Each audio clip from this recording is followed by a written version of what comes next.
తమిళనాడులో ఇక అస్సలు సిసలు రాజకీయం మొదలైంది. నిన్న టీవీకి అధినేత విజయ్ దళపతి ముఖ్యమంత్రిగా ప్రమాణం చేసిన తర్వాత నేడు అక్కడ అసెంబ్లీ సమావేశాలు కూడా మొదలయ్యాయి. అంటే గెలిచినటువంటి ఎమ్మెల్యేలందరూ కూడా ప్రమాణం చేస్తున్నటువంటి కార్యక్రమం కొనసాగుతుంది తమిళనాడు అసెంబ్లీలో. ఈ నేపథ్యంలో డిఎంకే అనూహ్యమైనటువంటి నిర్ణయం తీసుకుంది. దీంతో తమిళనాడు అసెంబ్లీలో ఇప్పుడు ఇద్దరు హీరోలు బహాబాహి దిగబోతున్నారు. అంటే రాజకీయ పరంగా ఒకవైపు టీవీకి అధినేత విజయ్ దళపతి హీరోగా తను ముఖ్యమంత్రి పదవిలో ఉంటుంటే, డిఎంకే పార్టీ నుంచి ఉదయనిధి అంతకుముందు సినిమాల్లో నటించినటువంటి హీరో తను ఇప్పుడు ప్రతిపక్ష నేత, శాసనసభ పక్ష నేతగా ఇప్పుడు అసెంబ్లీలో తన క్రియాశీలకమైనటువంటి పాత్ర పోషించనున్నారు. మాజీ ముఖ్యమంత్రి స్టాలిన్ తన నియోజకవర్గం నుంచి ఓటమి పాలైనటువంటి తర్వాత అంతకుముందు డిప్యూటీ సీఎంగా ఉన్నటువంటి ఉదయనిధి ఇప్పుడు అక్కడ శాసనసభ పక్ష నేతగా ఎన్నుకున్నటువంటి పరిస్థితి ఏర్పడింది. ఉపనేతగా సీనియర్ నేత కేఎన్ నెహ్రూ, పార్టీ విప్గా ఈవి వేలును నియమించారు డిఎంకేకు సంబంధించి. సో ఇటీవల ముగిసినటువంటి తమిళనాడు అసెంబ్లీ ఎన్నికలలో ఏ పార్టీకి సంపూర్ణ మెజారిటీ లభించలేదు. 108 స్థానాలతో అతిపెద్దగా పార్టీ అవతరించిన తమిళగా వెట్రి కలగం ప్రభుత్వ ఏర్పాటుకు అవసరమైన మ్యాజిక్ ఫిగర్ను అందుకోలేకపోవడంతో వివిధ పార్టీల మద్దతుతో, డిఎంకే కూటమిలోని పార్టీల మద్దతుతో టీవీకే నిన్న ముఖ్యమంత్రిగా అధినేత ప్రమాణం చేయడం జరిగింది, ప్రభుత్వాన్ని ఏర్పాటు చేయడం జరిగింది.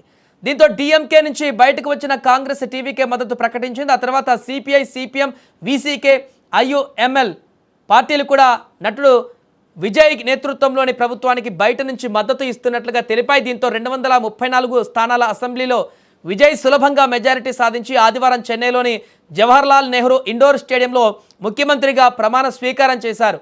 మొదటి రోజే కొన్ని రాజకీయ పరిణామాలు కూడా మొదలయ్యాయి. విజయ్ వ్యాఖ్యలకు కౌంటర్గా స్టాలిన్ రాష్ట్ర బడ్జెట్కి సంబంధించి కౌంటర్లు ఇవ్వడం జరిగింది. అండ్ అలాగే రాష్ట్ర గీతానికి సంబంధించి నెలకొన్నటువంటి ఒక వివాదానికి సంబంధించి కూడా మిత్రపక్షాలే విజయ్ పైన ఆగ్రహాన్ని వ్యక్తం చేసిన పరిస్థితి ఏర్పడింది. ఇప్పుడు మాజీ ముఖ్యమంత్రి ఎంకే స్టాలిన్ అధ్యక్షతన వారి డిఎంకే పార్టీ ఎమ్మెల్యేలతో సమావేశం కూడా జరిగింది.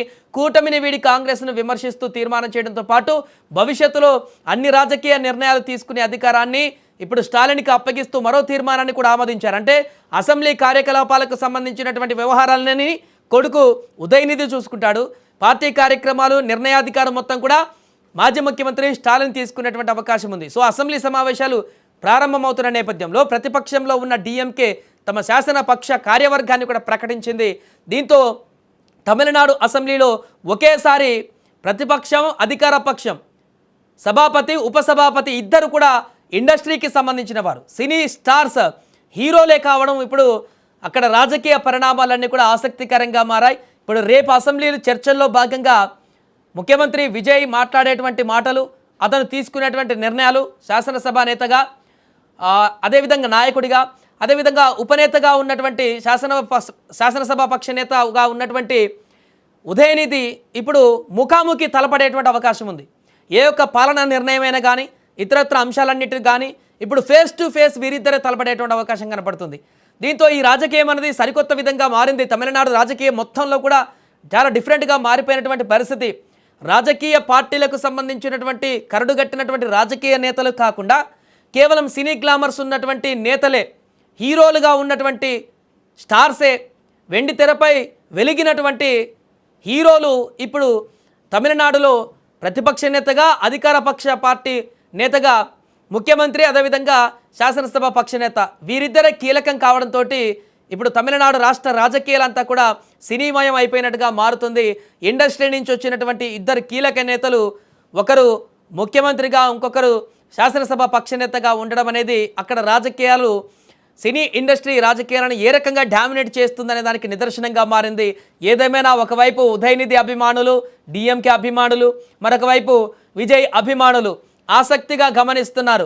రేపు అసెంబ్లీ సమావేశాలు మొదలైన తర్వాత విజయ్ ఏం చెప్పబోతున్నాడు, తాను మేనిఫెస్టోకు సంబంధించినటువంటి అంశాలను ఏ విధంగా ఇంప్లిమెంట్ చేయబోతున్నారు, లేదా రాష్ట్ర ఆర్థిక వ్యవహారాలకు సంబంధించినటువంటి వైట్ పేపర్ కూడా విడుదల చేస్తానన్నారు.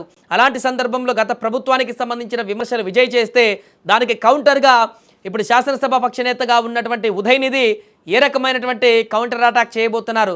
ఇద్దరు హీరోలు ఎట్ ఏ టైం అసెంబ్లీలో ఫేస్ టు ఫేస్ వాగ్వాదాలు, వాదోపవాదాలు చేసుకునేటువంటి పరిణామం ఏ రకంగా మారబోతుంది రాజకీయంగా అనేది కూడా ఆసక్తికరంగా మారింది.